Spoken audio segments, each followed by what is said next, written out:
This is ICASTnews.com live and direct from the United Nations in New York City. There is a mystery, a large, looming, long-standing, and important mystery haunting the United Nations and haunting the world right now. The mystery arose more than 2 weeks ago. The mystery was simple, a diplomatic mystery. Can the United Nations, can an international body such as the Organization of International States, can the Latin American states solve a problem, a simple problem that many people thought had gone away, a radical coup, a military coup, or a coup at least pushed at the point of a bullet by military men in a little poor country in Latin America, in this case, Honduras. The President of the General Assembly of the United Nations, Miguel de Soto, did perhaps the most outstanding deed of his year of the presidency.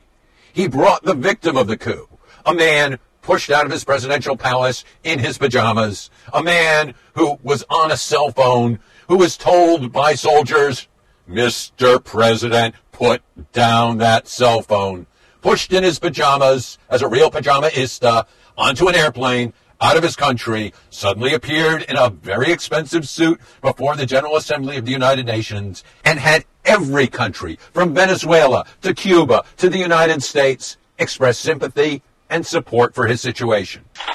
De Soto flew with him, with other luminaries, tried to go back to his capital city, tried to make peace with the man who, in the name of the army, and we are reminded by our own viewers, and we pay attention to the feedback we get from people who watch us across the world on the internet, this is the benefit of multi-way communication. That we're told that the army was acting as an agent. Yes, look at these pictures. There are pictures coming up that show there are people who want the president, Mr. Manuel Zelaya, out of office, and there are people who want Mr. Manuel Zelaya back in office. Zelaya could not go back home. The plane was turned around. They found an incredible mediator, President Arias, from a nearby republic who had solved problems in Latin America. He pleaded for time. He pleaded for understanding. He said the Palestinians and the Israelis can get together and talk. Why can't you, Mr. Machalea, and Mr. Zelaya get together and talk? No results. Turns out it's just not that simple.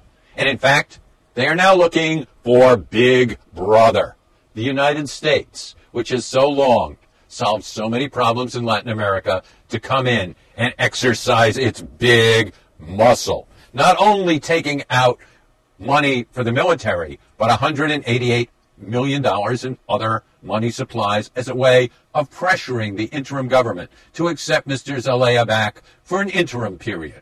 It turns out that even that's not that simple. That the Secretary of State of the United States has one of her trusted advisors now advising the people who are trying to keep the president out of power.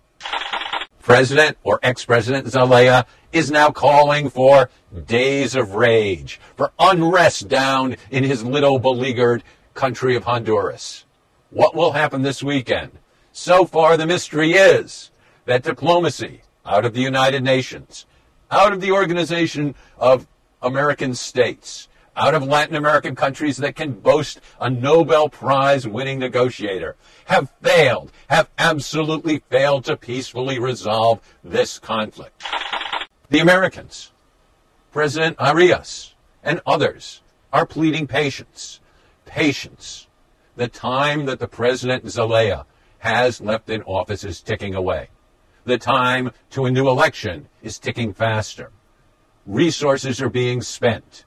Americans are earning multi-millions of dollars, $800 an hour, we're told. Some consultants are earning on the payroll of the people trying to keep Mr. Zelaya from returning home. The mystery continues. Can the United Nations undo a coup? Can the Organization of American States undo a coup? Does diplomacy work in the 21st century? Or do banana republics need to be told what to do by their rich, powerful big brother in Washington, in this case, the Obama administration, or maybe it's the Hillary Clinton administration? Who knows? We are watching to see what happens in Honduras. The best that can be done has already been done by the President of the General Assembly, bringing this to world attention.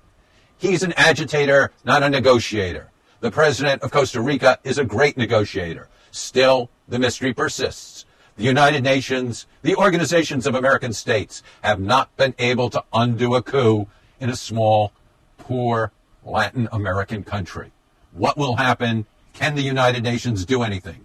ICAST News will continue, as it has since the inception, to follow the plight, the state of one of the poorest countries in Latin America, Honduras, as it tries peacefully with the United Nations, with the Organization of American States, to undo a violent coup carried out by the army at the behest of a virtual majority of the people.